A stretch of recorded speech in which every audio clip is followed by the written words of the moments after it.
The house I live in is only a couple hundred meters away from a small church in a suburb. Although I was brought up as a Christian, I was never really that religious, and I only went to said church whenever my parents took me as a kid. My dad died when I was a teenager, and we stopped going as a family altogether. After that, I only went whenever my friends asked me to tag along. Now I'm 21, and I only pass by the church whenever I have to go into the city, because there's a dirt road beside it that leads to the parking lot behind, adjacent to a major road, where it was easy to get on a bus to work. It was closer than the village gate in the opposite direction, and I only had to ride one bus from there. I'm not an easily scared man, nor have I previously experienced lasting trauma after being scared. And I'm here to tell you that what I saw beside that church 3 months ago still haunts me to my core. A storm was announced to hit earlier that week, but leaving for work that early Thursday morning, the skies were clear. Not a single cloud to cover the starry sky, so I didn't bring an umbrella. I climbed over the parking lot gate because it was chained shut until 6 for the first mass. The guard at the outpost didn't mind because the church staff knew my family pretty well. I work at a hotel as a line cook, and it's a very demanding job. I have to leave home before the sunrise, and most days I work long after it has set. The only time I get to see the sun is if I'm assigned to a station at the buffet, where we have a view to the poolside. It was an average overwork and underpaid kind of day for me. I wasn't assigned at the buffet line. I stayed in the kitchen where there weren't any windows, so I was surprised to see the flooded streets when I clocked out. Apparently it had been raining heavily all afternoon, and it subsided around sunset. It was around 8 in the evening when I left the hotel, and in my country, flooded streets meant standstill traffic for at least a couple of hours. This wasn't that uncommon. I had dealt with similar situations before. It also meant I could sleep on the bus, so it wasn't that upsetting. Fast forward to around midnight, and it's pouring out again. I'm not too far off from the church parking lot, so I decide to get off the bus and start walking, because it had not budged for the last 10 minutes. I put my phone and wallet in my waterproof backpack, which also contained a spare shirt, my house key, and my knife set. I didn't mind getting wet. Around this time, the parking lot gate was already chained shut, but I climbed over it like I usually do. It was flooded knee-deep in the parking lot, and there was no security guard at the outpost. I figured he retreated into the church. It was really dark, but I focused on the small amount of light coming from the houses in the distance. They really only looked like dots from that far. I trudged my way through the open parking lot that could have passed as a kiddie pool when I hear this strange sloshing at the far corner to my left. Due to the heavy rain, I couldn't clearly make out what was there, but I knew that I wasn't alone. All the lights to the lot were shut, and the only things to guide me were the few lights of the houses far ahead and my memory of the area's landscape. It's a straight shot from a dirt road, so I didn't have to worry about a light source. The sound of all the falling raindrops accumulated into a dull static noise, so it was easy for me to hear that there was something going on in that corner. I could see the shape of a person who seemed to be sitting down, so I could only see from the waist up. As I got closer and my eyes better adjusted to the dark, I could tell that it was a woman because of her long hair and curvy outline. She was flailing her arms and splashing the water around, grunting as she pounded her fists into the water. She was about 2 cars lengths away, so I wasn't that concerned about it. I've dealt with crazy people before. I glanced over a few times as I passed her, and then I got to the dirt road. Quite unnerving. She was out of my line of sight at this point, and the mud made it hard to walk. Water was only ankle deep now, but I kept having to jerk my foot free after each step because my shoes would sink in the mud. A small splash made me look over my shoulder, and in the darkness of that dirt road, the woman was splayed out face first in the shallow water. I froze, thinking whether or not I should help her. I truly hated the thought of being the guy who let someone drown in water 6 inches deep. She was about 10 steps away from me, and before I could decide what to do, she started to move. It was too dark to see any details, but her outline was distinguishable enough for me to see that she was looking up at me. She slowly got on her hands and feet like she was about to stand, but her hands lingered on the ground. I was already scared pale at this point. My legs didn't work, and I thought of reaching out for my knives, but I was afraid to move. And then she starts crawling toward me on her hands and feet. This sent a jolt through me, and all of a sudden I'm sprinting toward my house. I could hear the splashes behind me along with her coarse breathing, almost like she was coughing. My eyes started filling with tears, and the rain against my face made the light in the distant houses blurry, but I knew that at that point I was running for my life. I couldn't tell if she was catching up, but I didn't have it in me to look back. I heard her yell in a voice so rough it resembled a pig squeal. Short, sharp, and loud. A wordless shout of anger. I believe that was the fastest I ever ran in my life. At this point, I couldn't hear anything but the rain. Deafening, unrelenting, and violent.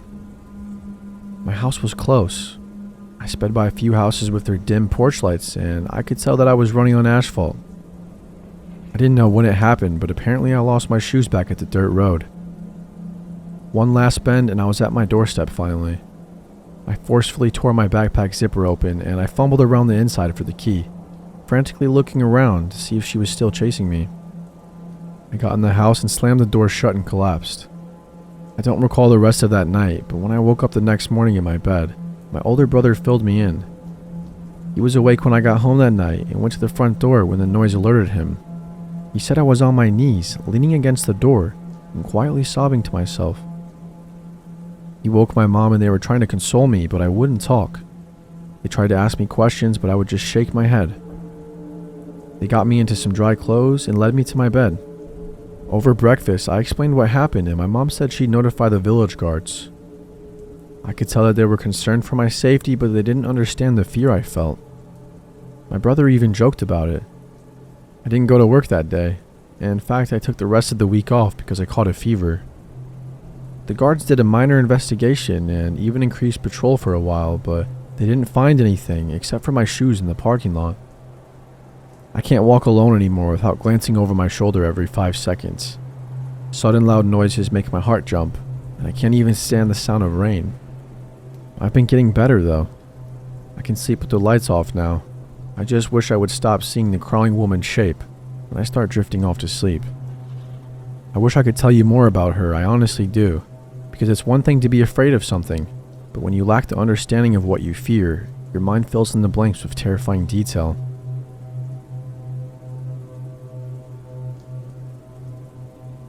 I was back home for the summer for the first time in a year after starting uni. Our home was, and still is, just outside of a small town with forests all around. There was also a small man-made lake, which was diverged from a river that ran for miles through the forest and ramified into a few streams east of the lake. Near my home, there was a small grassy path that led to the river following a stream. It was a long walk, but one I used to go on often as a child. I knew the forest there quite well, and I knew where I could cut through the dense trees to meet the stream. The walk that I would go on always led me off the path, which turned northwest slowly, so away from the stream, and then took a sharp turn to the west after a few miles walk, at which point the stream was hidden quite deep into the forest. I'd continue to walk north and follow the stream through the forest to get to the river, then follow the river west to get to the lake. It's honestly pretty easy to get lost in this forest, because the terrain isn't just a slope down to the water. It goes up and down and you end up completely surrounded by trees. But I've spent many days wandering around there alone or even with my dad, over the span of 18 years, and I never saw anyone else in that forest. I went there twice this summer, both times alone. The first time I left in the morning, I walked along the path away from the stream to the sharp bend, then I cut back into the forest. I reached the stream after an hour or so. As I was running my hands in the water, I heard a bell from far away, coming from the north. Something was making a bell ring fervently and periodically, which I found strange. I listened, wondered if it was a lost hunting dog, and I started moving towards the sound. But I soon realized it couldn't have been an animal. I could tell the bell was too heavy because of how clear the sound was to be on a collar. I kept moving and the bell was moving away from me, and it stopped completely after 5 minutes. The stream also wasn't big enough or strong enough to carry a bell that could have been enclosed in a tent or something, and the river was too far still.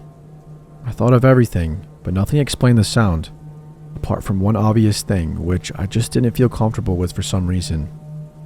I knew it had to have been a person, but I stopped thinking about it and I just walked on normally. Until I found a badger, A bloomin' dead one, carefully decapitated. It had obviously been done with a knife. It was fairly fresh. The body was still limp and there wasn't too much smell coming from it. The wound was full of maggots, but I knew that was something that happened soon after exposure. The sound of the bell had been following the stream, so had I. So the badger was put there, maybe killed there, at least decapitated, while I was walking that way, I suppose. I don't know really. But nothing else happened that day. 1 week later, I went back for the second time that summer and the last time ever. I left home at around 6 p.m. and I made it to the stream, then walked to the river in an hour. Then I decided to go back the way I came because it was getting late and it was raining quite heavily. The sun set at around 9 p.m. I was walking as fast as I could, with the sound of the rain in the trees being really surreal and loud. I was somewhat trotting with my head down for a while, through the clearest and most open part of the forest, when I bumped into something heavy. The smell was sickly. It was the decomposing body of the badger, with his head strung to the front of his paws, and it was tied up, just swinging from a tree. It was this putrid bag of stench, wet and dripping green liquid. I started gagging. I had some sort of mucus-textured fluid in my hair. It was just repulsive. At first, I just stared at it. Then I started fidgeting violently because I felt like I was drenched in its juices. I was soaking from the rain. My senses became confused. It felt like a bucket of ice-cold water had been thrown over me when I realized that I walked the same way to get to the river, so someone had strung up the body after I passed it on the way there. Someone knew that I would see it, so was someone watching me and running around the forest, or the faint sounds of branches breaking around me, not animals. I looked around and started jogging. I was half running, half walking away from the stream, back towards the path for a while, when I heard the bell again. I proceeded to call my dad while running. I told him to meet me on the path where it sharply turns west. It was the closest part of the path to me, and I told him to go as fast as he could and that someone was in the forest. I can't explain the feeling I had. It was just like I shit out my intestines and stomach. I literally felt the hairs on my neck raise despite being soaked. It was dark and I jogged as fast as I could. I was panicking because the path was still a bit far away, just too far to feel safe. It was still raining. Every single sound was muffled. I felt like everything was further away than ever before. The bell went on for way longer than last time, on and off, and I felt like it was surrounding me at one point. The fear combined with my compromised hearing and the fact that I couldn't flip and breathe properly was making me slightly lose my sense of direction. I knew I was automatically heading southwest, but I wasn't really sure what I was even doing. I was breathing like a damn horse, coughing my lungs up, kind of crying out loud, like a toddler does, tripping over leaves and twigs like an idiot. But I stayed on the phone with my mom, who was on her way with my dad. I kept hearing sounds, but I wasn't sure what they were. My mom was also screaming on the phone at the same time that they were on the path and that I needed to run fast. I was as terrified as you could imagine, so I went into survival mode. I was doing the half running, half speed walking thing again because I was out of breath. But then I heard branches break and clear footsteps for the first time from down in the forest, and the bell ringing louder. I didn't want to, but I looked over my shoulder. That's when I saw what was in the forest with me. A tall figure creeping in my direction at the very end of the clearing, ringing this bell slowly in front of his stomach. Could tell he was staring straight at me. Now, I don't know if I had a hidden secret sprinting ability or instinctual adrenaline-induced superhuman powers, but when I tell you I ran for my life, I didn't look back once. I screamed as much as I could. I lied even. I'm on the phone with the police. They're on the path. Dad, I can see you. I'm here. I wanted to yell, Dad, please, where are you? But I kept that part to myself. I felt like something awful was going to happen, and I felt like the man was right behind me. I just kept telling myself to not look back. I was gasping and wheezing and crying so hard and screaming for my dad. I even dropped my bag and only realized I didn't have it anymore when I was in the car. I felt like my phone was my only way home. Things no longer felt real. It was like my legs were moving by themselves. I didn't know if the man was still following me. I could only hear my heart beating in my ears and the bell. I finally heard my dad shout my name and I knew he was coming my way, that he could see me because of the intonation of his voice. I pretty much lunged myself at him when we got to each other, and my dad heard the bell too. My mom could hear it on the phone as she was waiting with the car ready to leave fast.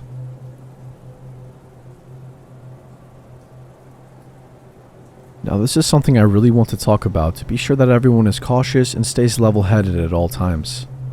Now for context, I lived in the middle of nowhere in Canada. It was an old town that had quite a few abandoned buildings due to absence of residents. Me and many friends were tired of the lack of entertainment options for us, so what we did was explore these abandoned buildings. Prior to the experience I'm about to talk about, we never had anything too crazy happen to us. Occasionally, we'd see a small bit of blood-like liquid, and we did see a pentagram on the grounds from someone who went to a house previously, but nothing too bad. Till the last time I had gone exploring. When I was younger, I used to go to a daycare that was part of a mental hospital, which is kind of a weird combination, I know. But it closed down to a lack of patients and lack of children at the daycare. I decided to go back there with my friends a few years ago. For context, I was 15 when this happened, and most of my friends were the same age. When we did get there, it was rather cliche. There was fog, and it was rather dark, and there was a light drizzle of rain. We went to the main gate, which was padlocked shut. We decided to help each other hop over it and made a ton of noise. We were laughing and giggling the whole time, unsuspecting of what was to come. We looked around the small play place and park area with the flashlights that we had on our person. Even with our somewhat powerful flashlights, our visibility was rather limited. We decided to enter the decaying building. Glass and dirt crunched under our feet as we stepped into the daycare section of the complex. There were still old Legos and wood chips from the previous furniture, old torn dolls and toys thrown about. The further we walked around the daycare section, we naturally became more and more silent, till all we could hear was the crunch of the dirt under our feet. I found some crayons in a plastic container in the corner of the room, and I walked over to pick them up, when all of a sudden we heard a loud crash coming from behind a metal door leading to the psych ward part of the building. My friends and I all looked at each other. As a whole, we were in a group of 5. Most of them were very bold and cocky. We all looked at each other when my friend Brian suggested that we go to look and see where the sound came from. Personally, I was not too fond of that idea, but with my group of friends, there was no way anyone was going to decline such a thing. We all stacked up to the door and opened it. It was rusted to the floor and we heaved to get it open. As we walked in, the metallic smells and must became stronger. With a hint of something else, which I couldn't put my finger on at that moment, we walked in. Our flashlights pointed in every direction with Brian leading the group. The hallways were tight, and to the left and to the right were the occasional metal doorway, some with doors open. I felt slightly claustrophobic and it felt a little hard to breathe. As we continued, Brian lit his flashlight into a room. We all stopped walking as Brian slowly entered. "What is it?" I asked him. "I thought I saw someone here, but it seems fine now." To be honest, I thought he was just messing with us to increase our anxiety, but looking back, I think he was being completely honest. He backed out of the room and we continued walking deeper into the psych ward, when another friend swiftly told us to stop. We came to a halt and all listened. In the distance ahead of us, we heard the subtle pitter-patter of footsteps echo through the hallway. We all looked at each other, fear in each of our eyes. Brian continued walking towards the sounds. We'd consider turning back for a second without Brian, wondering if some ghost or someone was in the building, but we couldn't do that to him. The closer we got, the more I felt like I was being watched. When finally we entered a room on the right which had the smell of rotting meat. In front of us was a dead deer. Its innards were spilled all over the floor, staining the concrete. A friend of mine had a very weak stomach and vomited all over the floor. That's when we heard whispering from somewhere. Brian lit his flashlight to the corner of the room, where a man with short hair was standing with his head down. He wore a bright green t-shirt stained with what I assumed was blood, and torn beige pants. He did not have any socks on and his feet seemed damaged. He was twitching sporadically and continued to mumble even after we saw him. We stared at him for a solid 30 seconds before he made his first true movement. He looked up at us with a haunting grin that sent shivers down our spine. "You guys here for the feast?" he asked. This kicked us over the edge, and we bolted out of that room all the way back to the daycare center. The door was still open and we decided to try and slam it shut, but the rust and pure weight of the door almost kept it open. It actually took 3 of us pulling with all of our strength to close it. and just before we did, I could still see the silhouette of the man watching us, with his white teeth being the only other human feature I could see. We sat behind the metal door, catching our breath for a second, all looking at each other for confirmation that we all saw the same thing. After a little bit of labored breathing from each of us, we heard a light tapping on the door. That's when we decided that it was time to leave. We booked it out of the vicinity completely and ran home. A year after we visited that spot, police went back to do a routine search of the area and found the man. It was stated that he used to go to the psych ward before it was closed down. He escaped the facility he was transferred to and lived off the wildlife around the complex. When the cops brought him in, he had a series of diseases and sicknesses from eating raw meat. His mental condition was much worse than before. There were future rumors that he did kill someone in the forest while searching for food once, but nothing has been confirmed. In the end, guys, be careful, especially in dangerous areas like abandoned buildings.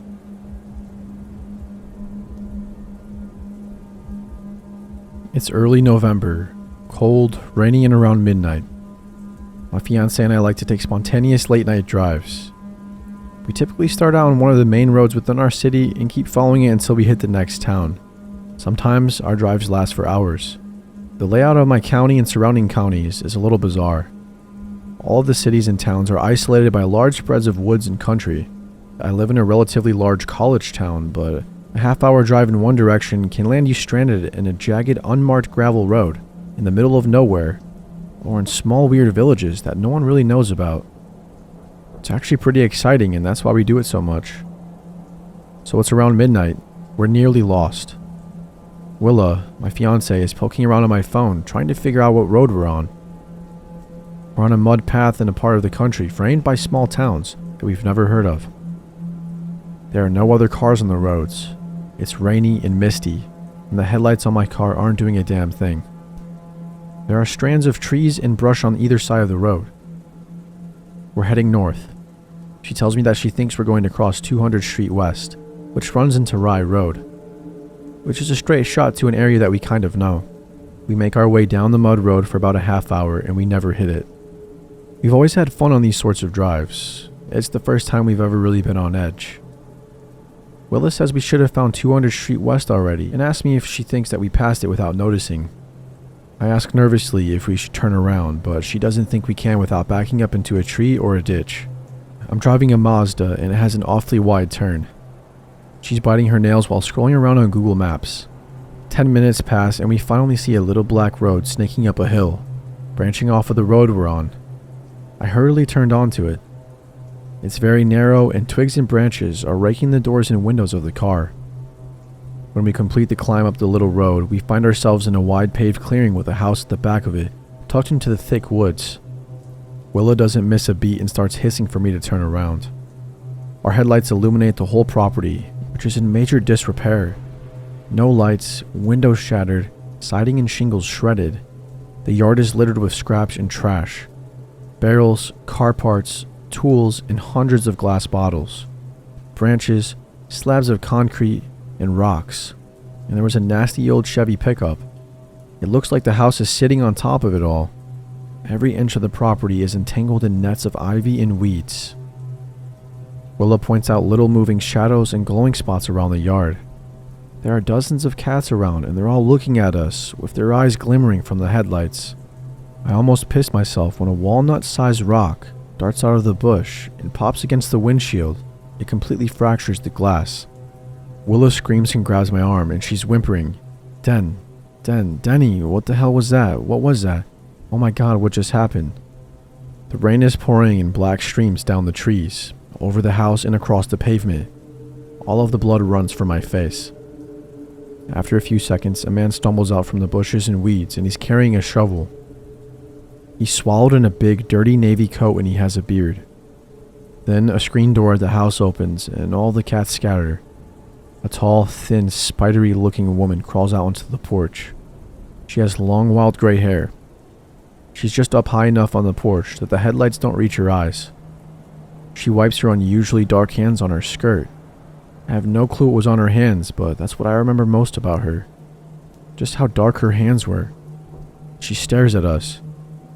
Willa is screaming and crying and slapping the door lock repeatedly.